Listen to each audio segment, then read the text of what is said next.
You gotta snap out of it, Lion-O! Call the Thundercats before... Shut up, you fuck. 1, 2, 3, 4.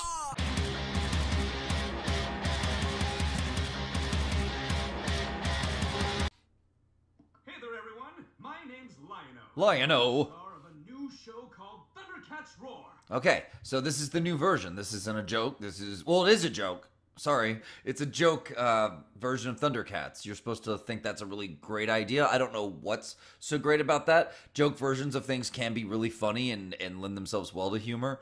I don't know why Thundercats does. It was just a really great high adventure sci-fi action show that had really cool, different, bizarre tales in it each time. It was almost like Heavy Metal Magazine for kids, if you think about it.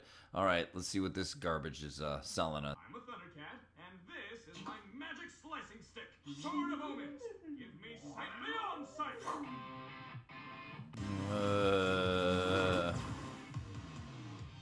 All right, it's called Roar. Thundercats Roar. Why? Because it's a joke. It's irony. Let me tell you something about SJW humor. When everything is tongue-in-cheek and not taken seriously, you don't need to actually create funny turns or punchlines or surprises in your humor. Making everything not take itself seriously and be goofy is cruise control for comedy for these people. It's easy mode comedy. They think it's really brilliant and clever. It's not. It's the opposite of that. Making everything a fucking joke makes you a fucking clown. It doesn't make you funny, though. You're not a funny clown. You're just this annoying thing. And now they've done this to Thundercats? Really? Okay. Let's see how much big of a fan this guy's going to claim to be of it. I grew up watching... Ah! What is that growth on your head, son? Are you... You know what he is? He might be a Thundercats fan, but he's also big fan of Pebbles from Flintstones. That is Pebbles through and fucking through. Pebbles. And he didn't even take it down for the interview. He's like, no, this is how I interview. Someone probably was like, so we're gonna interview you. You could take down your little work knot on your top of your head. It's not even a man bun. It's like a Muppet appendage. What the fuck?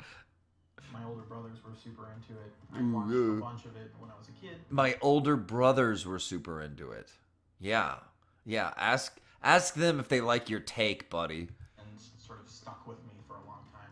I think that the world that they built lends itself really well to comedy because of how... What? How? Look, I know the show had its like kind of cheeseball goofy moments. Some of that voice acting was goofy. I should have known the Territor didn't mean us any harm when the Sword of Omens didn't obey me. And anyway, it was just plain stupid to assume it might be bad. Just what the fuck am I talking about? But it was fun.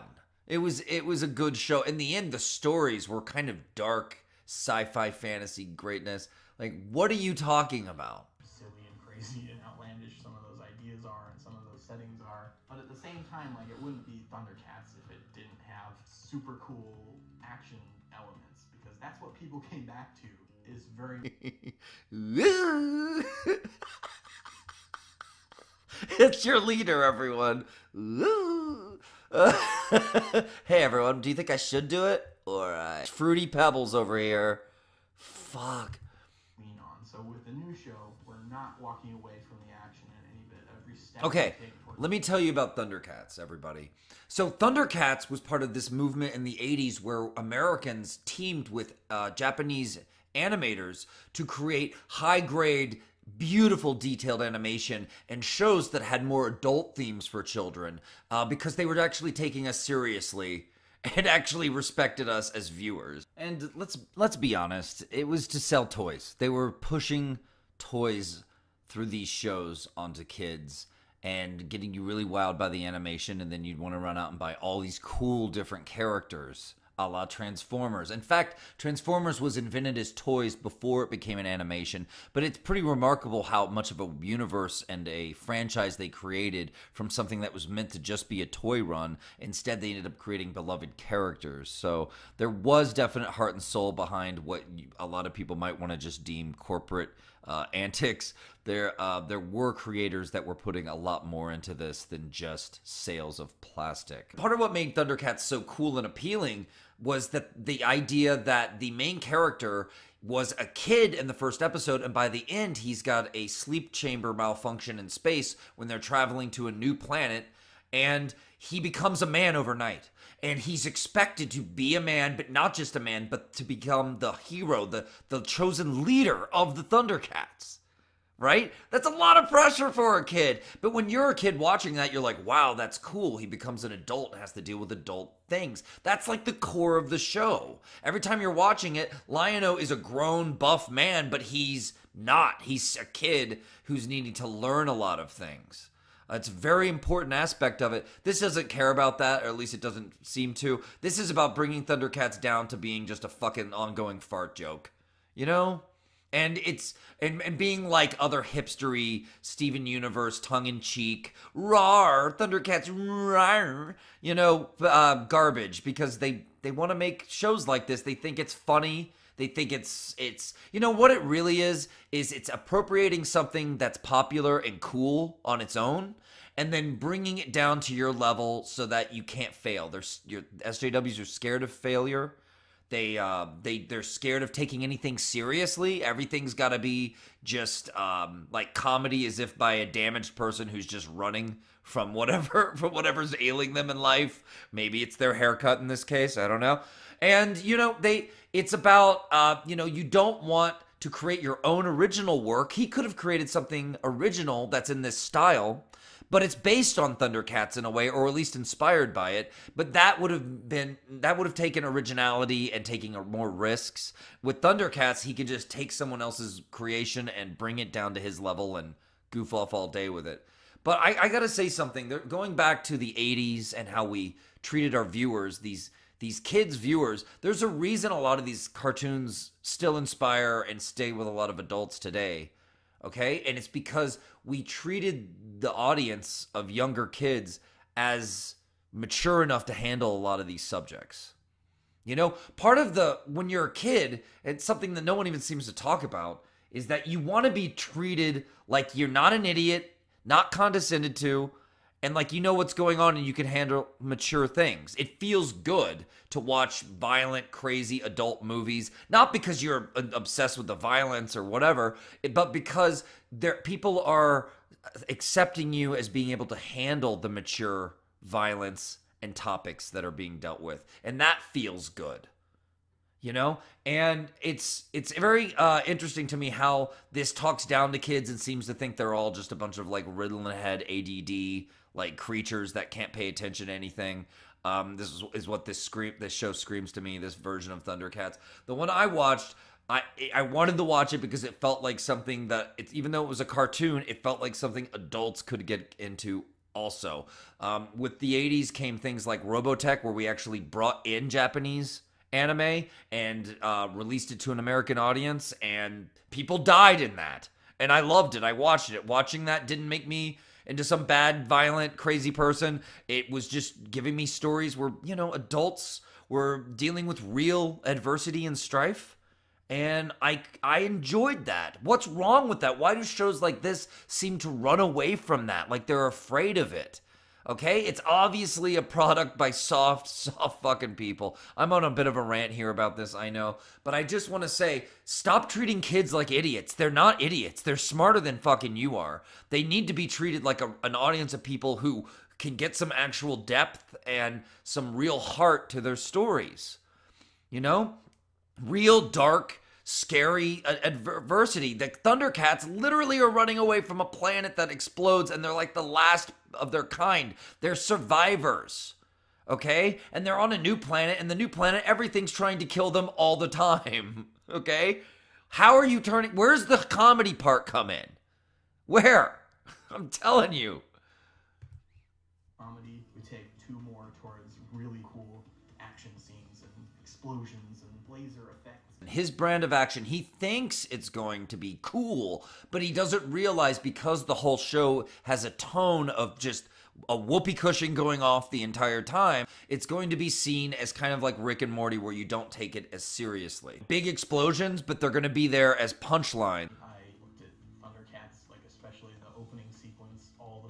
That didn't look like the opening reference, sequence. The original Thundercats intro is animation history gold.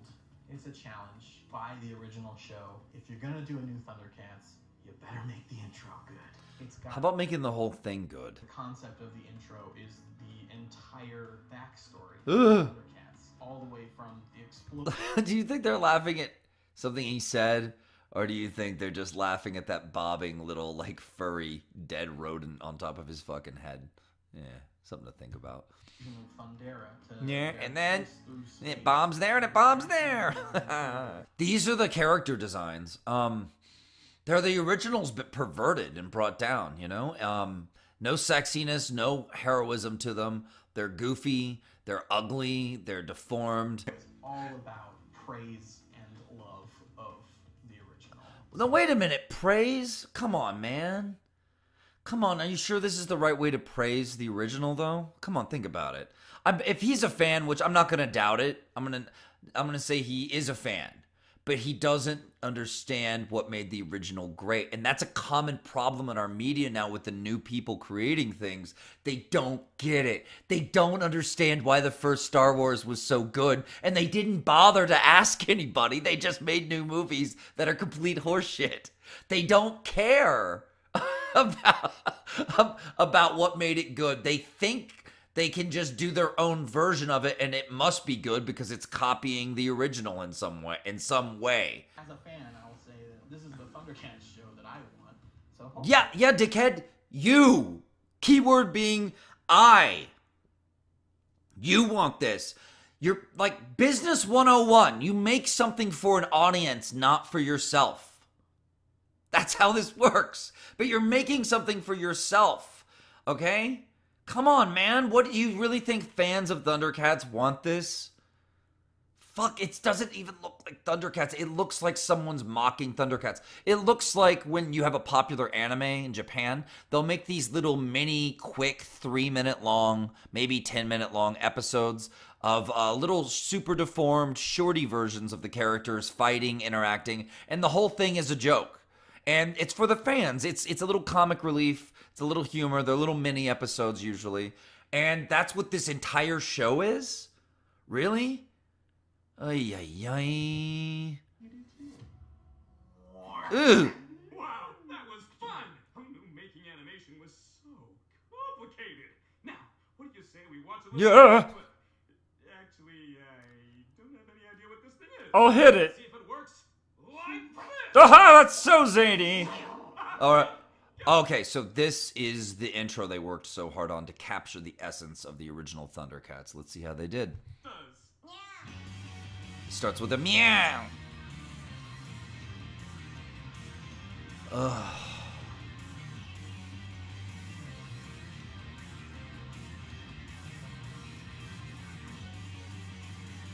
Ah!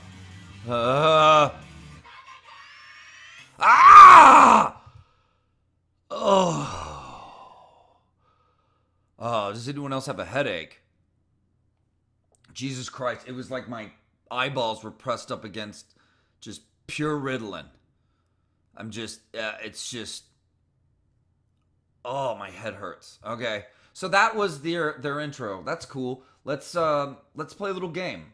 Let's dare to compare. One of these things is not like the others. This is the intro for the original Thundercats.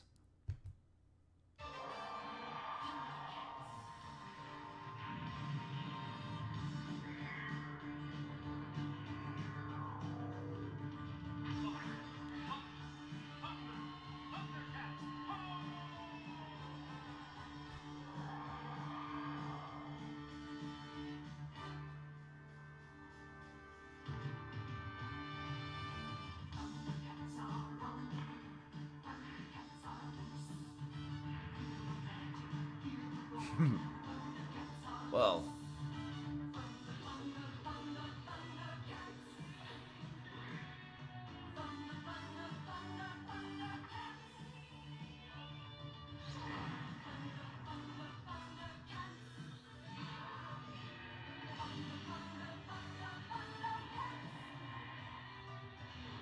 yeah. and we're not done. We gotta intro the villains, too.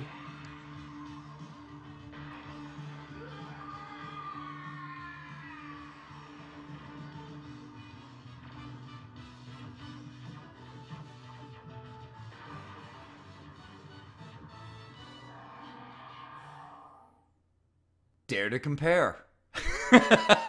Do you think that the new one lives up to what the standard set by the original at all, or the visual themes of the original at all? To me, the new one looks like I said, it's gigantic, like hand buzzer, like waka waka joke. The original was, it was heroism, it was survival, it was an ongoing battle between good and evil. Real basic and very timeless stuff. I mean, that's a beautiful intro, man. God. When you're a kid in the 80s and you grew up on, you know, Hanna-Barbera, and I mean, you did get a little bit of Disney in there. Old Disney cartoons from back in the day. To see something like Thundercats, that intro, it just was mind-melting. It was so good. Anyway, so that's it. That's Thundercats Roar. It is a mockery of the original Thundercats. It is not meaning to be, from what the creator claims, but I think his way of going about it to bring it down to this like giant fart joke level is just the mistake. It's a mistake. Thanks a lot for tuning in, you guys. I'm Rise Again. Death to Ming.